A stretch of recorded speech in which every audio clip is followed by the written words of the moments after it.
첫 번째 이슈는요, 지금 한창 난리가 났습니다. 패스트 트랙입니다. 네. 자유한국당을 뺀 4당이 사실상 패스트 트랙에 합의하면서 자유한국당은 난리가 났죠. 특히 원내대표 나경원 의원은 더 이상 20대 국회는 없다. 이런 강경한 입장을 내보였습니다. 전면 보이콧도 불사하겠다. 이렇게 나오고 있는데요. 이 패스트 트랙, 사실 정치권에서는 아주 사활을 건 지금 싸움이 됐습니다만, 과연 일반 국민들께서도 그렇게 중대한 문제인지, 이것이 우리 대한민국의 미래라든지 이런 부분에 어떤 영향을 미치는 것인지에 대해서 잘 아시지는 못할 것 같아요. 워낙 좀 생소한 용어이고 구체적인 내용으로 들어가면은 좀 더 복잡한 측면이 없잖아 있거든요. 이렇게 대중의 관심이 좀 부족하다는 틈을 이용하는 것 역시 지금 패스트 트랙으로 통과시키려고 하는 4당한테 유리한 상황이 아닌가 싶어요. 그래서 좀 안타깝습니다. 먼저 우리가 좀 자세히 알아보는 시간을 가지면 좋겠습니다. 일단 패스트 트랙이 뭔가요? 지금 패스트트랙이라는 거는 예전에 다들 기억하시겠지만 그 여야 간의 법안이나 어떤 안건이 합의가 되지 않았을 때 몸싸움이 일어나고 민주당이 야당일 때 다들 기억하실 거예요. 그 상임위원장 전기톱으로 문을 자르고 의자를 쌓아서 부수고 본회의장에서 최루탄을 터뜨리기도까지 하고 그런 폭력 사태를 막기 위해서 국회 선진화법이라는 걸 만들었습니다. 그래서 그 몸싸움을 막기 위해서 합의가 되지 않으면 본회의 처리가 할 수 없게 만들었는데, 그러니까 너무 그렇게 합의만 강조하다 보면 어떠한 법안도 통과되지 못하는 경우가 발생하기 때문에 꼭 필요한 법들은 패스트트랙이라는 제도를 이용해서 그 일정 기간을 경과하고 여야 합의가 되지 않더라도 일정 시간이 경과하고 일정 요건을 충족하면 본회의에 바로 부의해서 통과시킬 수 있도록, 그러니까 취지 자체는 좋았는데 지금 민주당이 이걸 매우 악용해서 나쁘게 쓰고 있죠. 그 이유가 패스트트랙 지금 민주당과 언론에서는 여야 사당이라고 나오는데요. 저는 그냥 여당이라고 보고 싶어요. 민주평화당, 정의당, 민주당, 바른미래당도 요즘은 민주당에 훨씬 가까운 행보를 보이니 저는 여당이라고 부르겠습니다. 민주당을 비롯한 여당과 그 1, 2, 3중대들이 1, 2, 3중대 많기도 많습니다. 아이고. 아니다. 규모가 중대 규모가 안 돼요. 1, 2, 3 소대. 아니 또 모이면 또 지금 그러죠. 영향력이 있는 거잖아요. 이 4개 당이 올린 법안이 2개가 공수처법과 선거제도 개혁입니다. 맞습니다. 공수처법에 대해서는 우리 강혜재 변호사께서 법조인이니까 잘 아실 텐데 설명을 좀 해주시죠. 네, 일단은 그 패스트 트랙에 대해서 제가 좀 드리고 싶은 말씀은 첫 번째는 지금 패스트 트랙에 태우고자 하는 이 선거법 개정안하고 공수처 법안이 과연 패스트 트랙이라는 이 제도의 취지에 맞기나 한 법안인가부터 우리가 좀 들여다볼 필요가 있습니다. 그렇죠. 패스트 트랙을 보면요, 이게 꼭 정치 용어가 아니고 사실은 경제 분야에 더 많이 쓰였던 용어라고 볼 수 있는 용어예요. 정치 분야에서는 이것이 소위 말해서 안건 신속 처리 제도 이렇게 표현할 수가 있는데, 경제 분야에서는요, 일시적으로 자금난을 겪고 있는 중소기업을 지원하기 위한 은행의 유동성 지원 프로그램, 이게 패스트 트랙이고요. 또 국제 분야에서는 미국 행정부가 국제통상 협상을 신속하게 체결할 수 있는 어떤 특별한 일이 있을 때 의회로부터 부여받은 일종의 협상 특권 같은 겁니다. 그러니까 제가 말씀드리고자 하는 거는 이 패스트 트랙이라는 것 취지 자체가 이렇게라도 신속하게 처리할 만한 사유가 있는 경우에 쓰는 겁니다. 그런데 선거제도라는 것은 말 그대로 정치권에서 무슨 생활고에 대한 것도 아니고 경제 위급 상황도 아니고 민생 위급 상황도 아니고 이런 상황과 아무 상관없는 선거 룰이거든요. 그렇죠. 정치권의 얘기라는 겁니다.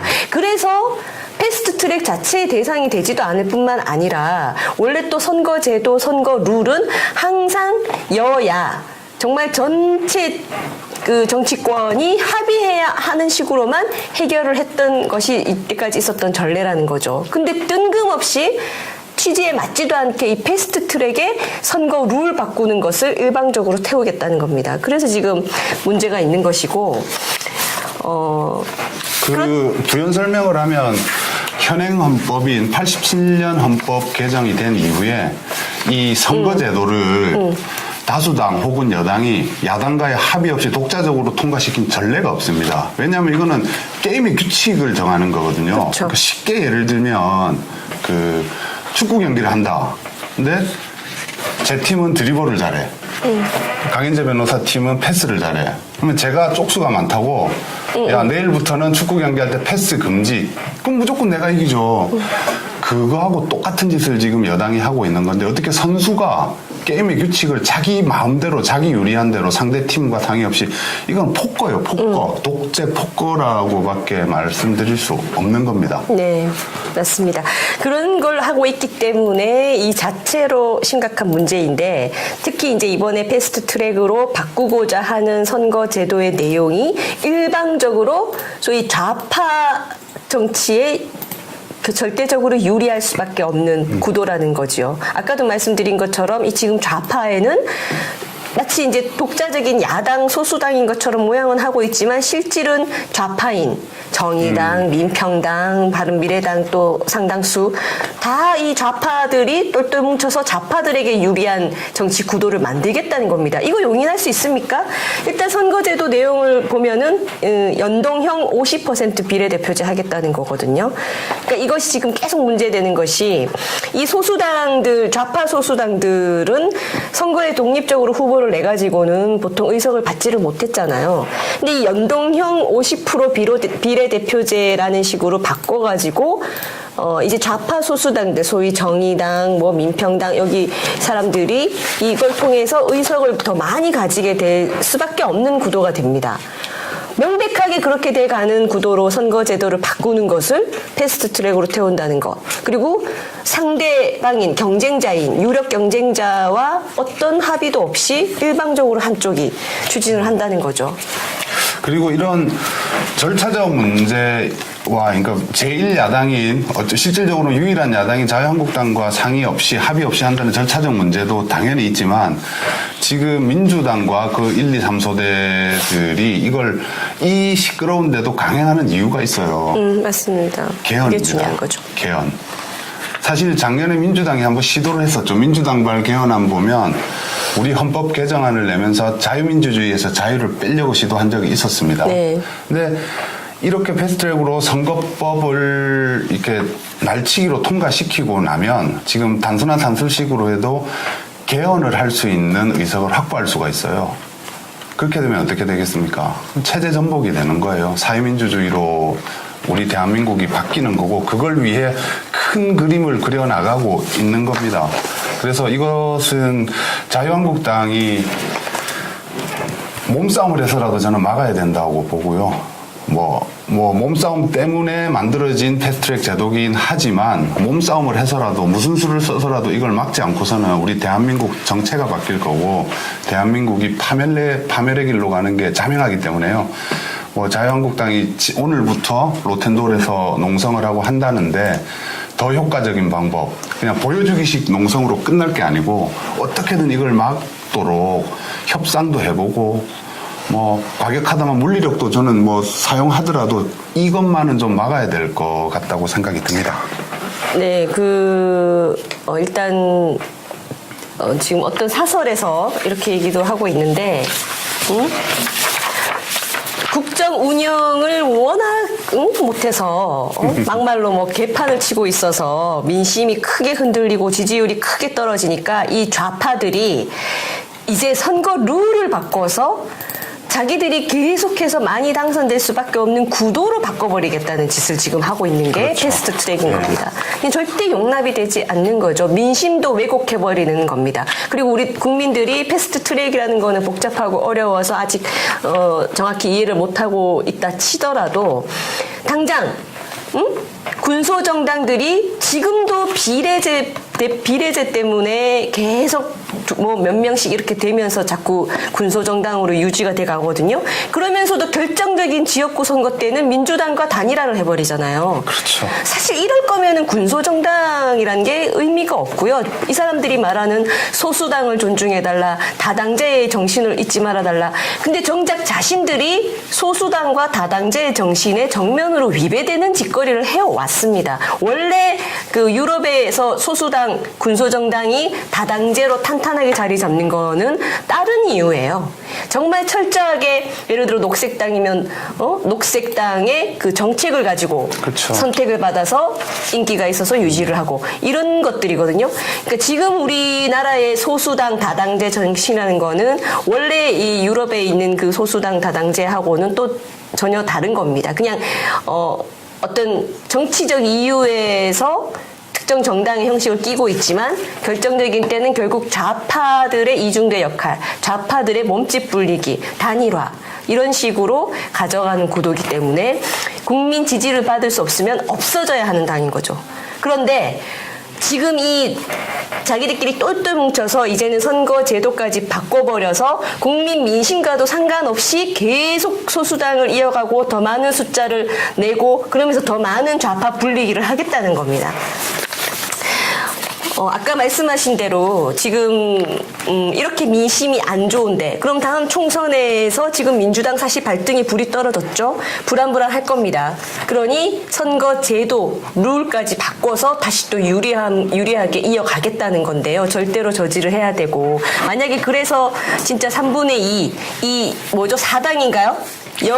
여당 4당, 이 여당 4당이 다 합쳐져서 개헌 저지선인 3분의 2를 차지하는 사태가 벌어진다면 이 정권은 출범하자마자 추진했던 게 개헌이에요. 기억나실 겁니다. 그걸 바로 추진하게 될 건데 자 자유민주주의에서 자유 삭제하겠다는 걸 또 할 것이고 그리고 지방분권 말은 참 좋잖아요. 지방분권. 지방마다 권력을 나눠줘서 골고루 지역이 뭐 성장하게 하고 중앙에 집중된 걸 좀 풀어준다. 이거는 그냥 포장이에요.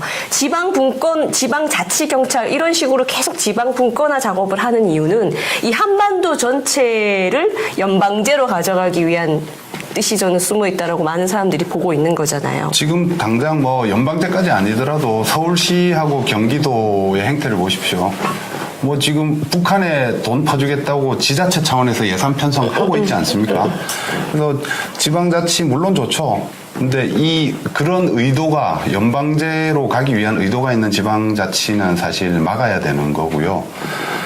지금 이 개헌안은 아니지만 만약에 이대로 패스트트랙에 태운 선거법 제도가 이대로 통과된다면 저는 바로 할 수 있는 이 민주당과 1, 2, 3소대가 바로 개헌 작업에 들어갈 거라고 봅니다. 네. 개헌 작업에 들어가게 되면 네, 운정권이 얼마 안 남았어요. 그럼요. 거기 연방제 내용 들어갈 거고요. 그리고 북한과 직접 교류할 수 있는 지방분권 그거에 대한 권한만 많이 위임해 줄 수 있습니다. 그렇게 되면 정말 아찔한 게 대법원 넘어갔죠. 헌법재판소 넘어갔죠. 지방 권력 다 넘어갔죠. 검찰 넘어갔죠. 지자체 다 넘어갔죠. 네. 거기다가 국회까지 다 넘어갔죠. 3분의 1을 갖고 개헌을 하게 된다면 어떻게 제도적으로 이 물리적인 어떤 폭력 행사 외에는 이 정권의 폭주를 막을 수 있는 제도적 방법이 전혀 없어지는 겁니다. 네. 그리고 우리가 연방제 얘기는 하는데 정말 그것의 심각성은 잘 모를 수 있는데요. 쉽게 얘기하면 이제 개헌 저지선을 돌파를 해가지고 정말 확실한 지방분권, 그 다음에 연방제의 초석을 까는 식의 개헌을 만약에 하게 되면 이 좌파 정권이 북한과도 역시나 연방제 통일을 이제 점점 더 얘기를 하면서 추진을 할 겁니다. 그럼 북한과 남한이 연방제가 되는 통일 국가가 되면은 그 속에는 북한의 지금 체제, 우리 남한의 지금 체제를 어느 정도 각자 유지시키고 존중하면서 통일을 이뤄가자는 겁니다. 그럼 생각해 보십시오. 북한의 공산주의 체제가 그대로 유지가 되고 우리가 자유민주주의가 처음엔 그래가 유지가 돼요. 말은 듣기 좋죠. 서로 유지하면서 존중하면서 연방 통일. 말은 좋죠. 근데 연방제도요. 중앙 정부는 하나예요. 미국의 경우로 예를 보시면 그렇잖아요. 연방정부는 하나라고요. 그 하나를 구성하는 과정에서 북한은 완전 좌파 공산주의 빨갱이들이에요. 99% 남한에는 나오겠죠. 중도 보수 우파를 제외하고 또 빨갱이 좌파 주사파가 있어요. 그럼 양쪽이 합쳐가지고 중앙정부를 구성하는 투표를 하면 늘 좌파가 될 수밖에 없는 겁니다. 늘 공산주의가 우세하고 사회주의가 우세하고. 그래서 이해찬 민주당 대표가 100년 집권 얘기가 나올 수 있는 거고요. 저는 이게 이런 그림 하에서라면 눈 깜짝할 사이에 우리도 모르게 이렇게 가는 겁니다. 가는 거 좌파 집권 100년 얘기가 왜 나왔는지 생각해 보셔야 된다는 거죠. 거기에 플러스 지난주에 이해찬 대표가 260석 얘기했죠. 그렇죠. 이게 허무맹랑한 소리가 아닐 것 같아요. 자기들 계획 속에는 260석이 개선이 선 것 같아요. 이 선거법 개정을 통해서. 하면은. 예, 너무 선거법이 복잡해서 개정되는 선거법이 너무 복잡해서 국회의원 자기들도 모른대요. 정의당 대표 심상정 대표가 뭐라 그랬어요? 국민들은 몰라도 된다. 의원들이 나도 잘 모르겠다는 의원들이 많아요 지금. 그렇게 복잡한 선거법을 국민들 앞에 내놓고 니들은 그러니까 국민을 개돼지 취급하는 거죠. 구체적인 선거제도 몰라도 우리 찍어라. 무조건 우리 찍어라 이 얘기인데. 자, 우리가 지금 이런 것도 한번 생각은 해봐야 됩니다. 지금 패스트 트랙을 결사 반대해야 된다, 막아야 된다는 거에 대해서는 많은 분들이 공감하고 또 동의하시고 응원하시겠지만 구체적인 실행 방안에 들어갔을 때는 첫 번째는 이런 의문이 들어요. 그러니까 패스트 트랙을 반대한다고 우리가 패스트 트랙 반대만 계속 외쳐서 이거를 막을 수 있느냐는 거예요. 이미 정해진 절차와 요건이 있어서 그게 갖춰지면은 가는 겁니다. 패스트트랙은. 그러면 결사 저지하고 보이콧을 하는 것만으로 막을 수 있을까?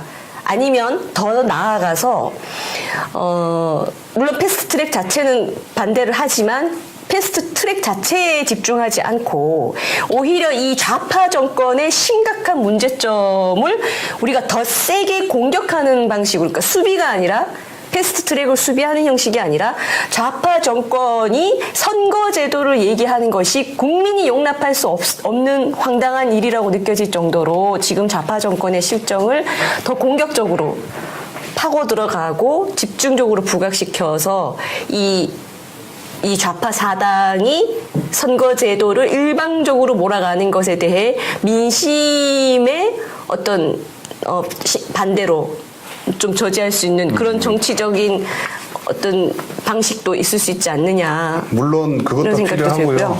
방금 좌파 사당이란 용어 좋네요. 좌파 사당. 앞으로 좌파 사당이라고 부르는 게 더 좋겠습니다. 그런데 지금까지 문재인 정권과 민주당이 해온 행태, 2년간 행태를 보면요.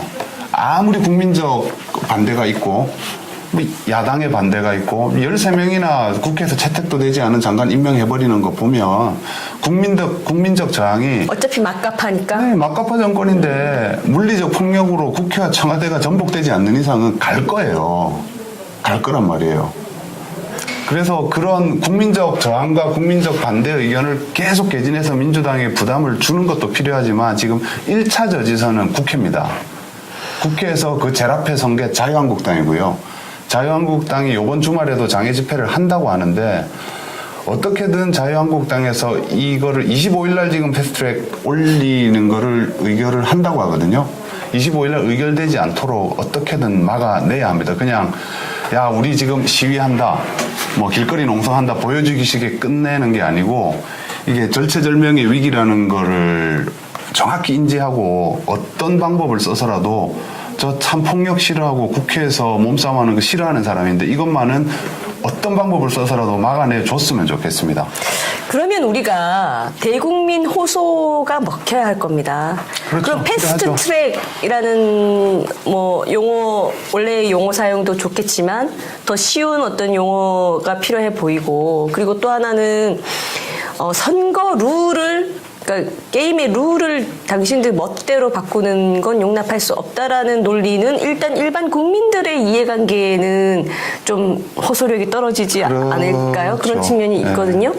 그러면 지금 이제 이게 또 국회의원 수를 늘리는 거는 민심이 바라지 않는다. 처음에 이렇게 얘기를 했더니 국회의원 전체 수는 총수는 유지했죠. 또 교묘하게 네, 네. 이제 줄여가지고 결국 또 비례대표 수를 늘리는 식으로 지금 돼 있는데 저는 이 지금 좌파 4당이 추진하는 패스트트랙이 결국은 대한민국 한반도 전체를 북한까지 껴가지고 좌파의 나라로 사회주의 공산주의의 나라로 가져가기 위한 출발점이다. 그 시작이다. 그것을 과연 우리 국민이 용인하는 것인가? 그렇게 살고 싶은 것인가? 뭔가 조금 더 쉽고 호소력 있고 딱 당장 내 삶에 와닿는 내 삶에 와닿는 결과를 그거를 보여줘야죠. 개발을 해야 될 것 예, 같아요. 예. 그런 어떤 투쟁의 언어를 개발을 해야 될 거라는 생각이 좀 들고 선거법 날치기 어떨까요? 진부한가? 진부해. 자유한국당 정책위에서 잘 만들 거라 믿습니다.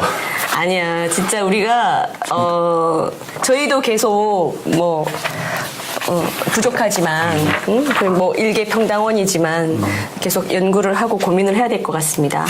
오늘 공수처법 얘기를 했었나요? 안 했는데 공수처법은 뭐좀 제가 더, 봤을 때는 그 이왕 패스트트랙 태우면서 그냥 그 어떤 명분 만약 선거만 가지고 한다라는 그것을 벗어나기 위해서 태운 것 같고 그리고 또 민주당에서 그 선거법 그것을 받아들여주면서 공수처를 하겠다라고 한 것 같은데 이게 공수처 아까 말씀드린 것처럼 패스트트랙의 취지 자체에 공수처도 사실 전혀 들어가 있지를 않는 거거든요.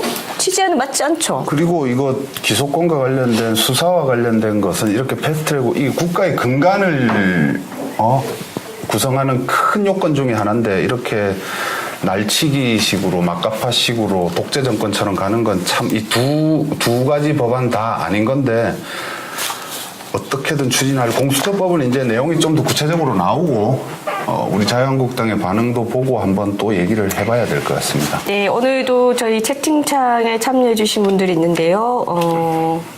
황교안 대표가 정신 바짝 차려야 됩니다. 이런 의견 주신 분도 있고 머리 깎고 단식 투쟁해야죠. 같은 분이 퍼시픽 오션이라는 분이 머리 깎고 단식 투쟁해야죠. 이분 굉장히 강경 투쟁파이신 것 같아요. 제발 단식 하더라도 지난번처럼 돌아가면서 6시간씩 뭐 공복 투쟁은 좀 안 했으면 좋겠어요. 네. 결의를 보여줘야죠. 네. 그리고 제가 사실 지난주 자유한국당 광화문 집회를 가봤는데 결기가 느껴지지 않았습니다. 여기 해지기 뭐 전에 와버리고 그리고 채팅창에도 그런 분 있네요. 네. 자유한국당은 절박함이 없어요. 절박함이 없어. 절박함을 제가 느끼지를 못했습니다. 그 용어도 처음이라서 그렇고. 그런가요? 아마 뭐 안 하다가 해서. 우리가 장애투쟁을 안 해보고 그런 시위 뭐 선동을 안 해봐서 그럴 수 점점 나아질 거라고 믿는데 조금 더 절박한 심정을 가지고 해야 돼. 이제 우리 자유한국당 의원들도 절박해지겠죠. 뭐 자기 지역구가 줄어들고 자기 당선 가능성이 떨어지니까 네. 더 절박한 심정으로 좀 그렇게 투쟁을 계속해 나갔으면 좋겠어요. 근데 저는 그런 생각도 들어요. 뭐 자기 자리 줄어들고 이 게임의 룰을 바꾸는 거는 그 싸움할 선수들 입장에서 당연히 이제 막 이악 물고 투쟁해야 되는 것이긴 한데 우리의 투쟁의 명분을 어쨌든 근본적으로 들어가면은 이 보수 우파의 정치인들이 가져야 될 명분은 대한민국을 대한민국 자유시장 경제의 나라로 수십 년간 우리가 잘 성장해온 이 나라로 이 체제로 확고히 지켜가는 거에 명분이 있는 거 아닌가요? 명분은 그죠? 그런데 네. 이게 그런 국민들에게 소신을 갖고 이걸 지켜내야 되지 않을까. 그런 소신을 가져야죠. 가져야 되는데 이제 국민들에게 전파되는 언어는 좀 더 아까 말씀하셨다시피 생활 속에 와닿고 내 삶에 직접 와닿는 용어들로 가야 되고 방금 지적하셨다시피 그런 소신이 좀 약하다는 비판들이 많죠. 자유시장 경제에 대한 명확한 철학과 이걸 지켜내야겠다는 그런 소신이 자유한국당 의원들께서 많이 갖지 못하고 있다는 비판도 있는데 또 한 분 한 분 만나보면 또 다들 훌륭하세요. 그런 생각 잘 갖고 있고 열심히 하시니까 지금은 우리가 비판은 해야겠지만 힘을 모을 때인 만큼 좀 더 응원을 해주는 쪽으로 했으면 너무 저만 착한 이미지로 가나요? 왜 갑자기 착해지셨어요? 원래 안 착한데. 근데 문재인 정권과 이 좌파 정권 또 그 뒤에 강성 좌파 세력들 이 전체가 지금 다 막갑하거든요.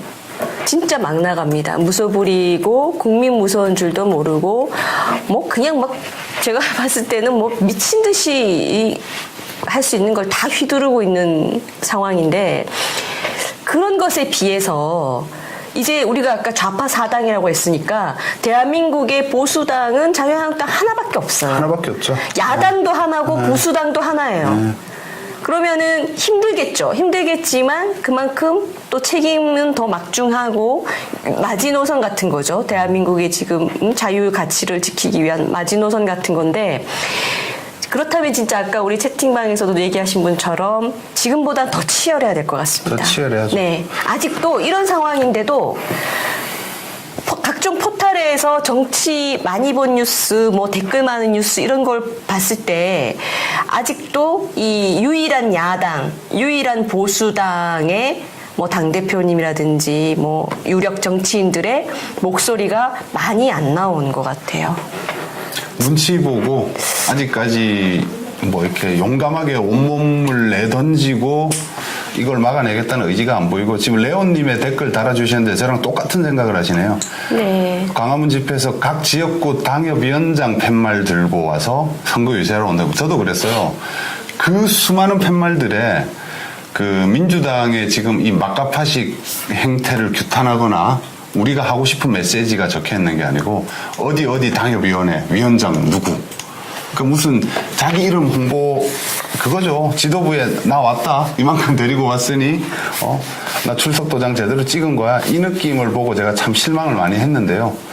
그래서 아직 절박함 그리고 어떻게든 이걸 막아내겠다는 그 투철한 생각이 아직 없어 보이는데 우리 자유한국당 조금 더 분발해야 될 것 같습니다. 그런데 지금 이 패스트 트랙을 절차대로 흘러가는 거를 막을 수 있는 방법이 사실상 뭐 물리적으로 또 의회를 점령하고 이런 것 외에는 지금 방법이 없는 없죠. 거죠. 예. 저는 그거라도 하자는 거예요. 왜냐하면 더 큰 가치, 사실 이거 국가의 근간을 흔드는 거고 체제가 바뀔 수 있는 단초가 되는 일이기 때문에 뭐 당장 욕을 먹더라도 물리적인 방법을 동원해서라도 이것만큼은 막아내자라는 게 제 생각인데 자유한국당이 어떻게 할지 모르겠습니다. 네, 패스트 트랙은 그 심각성, 우리 자유대한민국을 좌파의 나라, 북한 정권으로 가져갈 수 있는 위험한 시작이라는 말씀을 좀 드리면서 무조건 막아야 한다라는 생각이 들고요. 앞으로도 계속 지켜보도록 하겠습니다.